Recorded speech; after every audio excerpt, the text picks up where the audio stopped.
Still, হ্যাঁ, সাধারণত cardiac arrest হয়ে যাওয়ার পরে দেখা যায় হার্টের এই ধরনের হচ্ছে ইনএফেক্টিভ কন্ট্রাকশন করবে। Clip showing excellent contractility of the left ventricle is taken from the parasternal short axis plane, and note the muscular contractions of the left ventricle as a cylinder squeezing in dramatically during systole. We also note the mitral valve flipping up and down within the left ventricle, and the right ventricle as seen up and above the left ventricle. Now let's contrast this video clip showing excellent contractility with another patient who had an advanced cardiomyopathy. Note again the left ventricle, and note here the poor percentage change from diastole through systole, indicating an advanced cardiomyopathy with low ejection fraction. We can also see the right ventricle anterior to the left ventricle. For learning purposes, we'll identify the walls of the LV, the septum in between the ventricles, the anterior wall to the top of the screen, posterior wall to the back, and the lateral wall as shown here towards the right portion of the screen.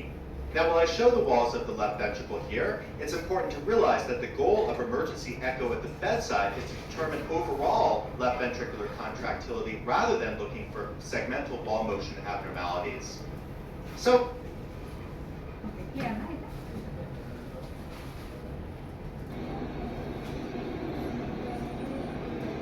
কেমন দেখা যাচ্ছে movement? Normal নাকি কম না বেশি? LV ক্যাভিটিটা dilated, হ্যাঁ, LV ক্যাভিটিটা dilated এবং তাদের হচ্ছে কন্ট্রাকশনগুলো মাইটাল ভালভের রিফ্লেক্সের মুভমেন্টটা কম, মুভমেন্টটাও কম। মানে এটা দেখে আমরা বুঝতে পারতেছি অন্তত যে ইনজেকশন ফ্র্যাকশনটা কমই আসবে। তো ফ্লুইড বলা যাবে তো সামনে এটা বলা হচ্ছে থম্বাস, এলে থম্বাস থম্বাসটা সবসময় নাও হতে পারে। আমরা যখন সিলেক্ট করা হয়েছে তখন এরকম between a pericardial effusion and a pleural effusion. You can see in this image that this patient has a pericardial effusion because the fluid is within the pericardium anterior to the descending aorta, shown by the bottom arrow. In this echo, you can see that the effusion is posterior to the pericardium and posterior to the descending aorta. This is actually a pleural effusion. We can't talk about pericardial effusion without talking about pericardial tamponade.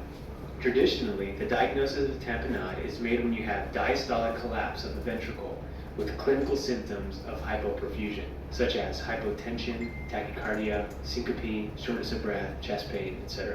What's happening is the pressure of the effusion is great enough to impair filling of the RV. Blood in equals blood out, so there will also be impaired filling of the LV. You can tell that there is diastolic collapse of the RV because it happens when the mitral valves are open.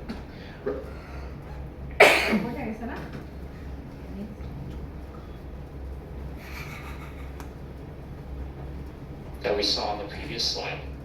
And this is our patient's parasternal long in the case that we are presenting. One of the things that I would like to point out is that the right ventricle in this video of our patient is quite large compared to the normal size video. Also, you can tell how tachycardic our patient is by looking at how it's almost like a donut shrinking and growing. Here's a side-by-side view of the parasternal short. That's normal, and this is our patient's parasternal short.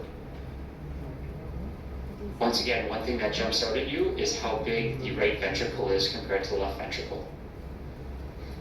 Finally, here's the normal anatomy of an apical four-chamber view. This is the left ventricle. This is the left atrium. Here's the mitral valve.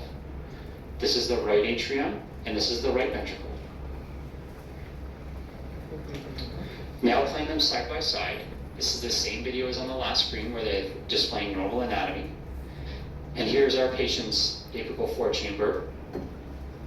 And once again, notice how dilated the right ventricle is compared to the left ventricle in this view compared to normal.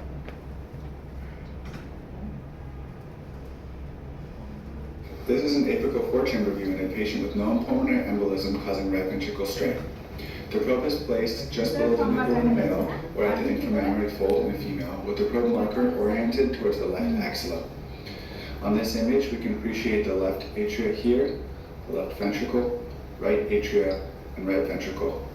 Notice that the right ventricle appears dilated and greater in size than the left ventricle. We can also appreciate the McConnell sign, which is decreased movement of the right ventricle free wall with sparing of the apex. Note the increased and hyperactive activity seen here. We can also appreciate clot in the right ventricle, known as thrombus in transit. Naik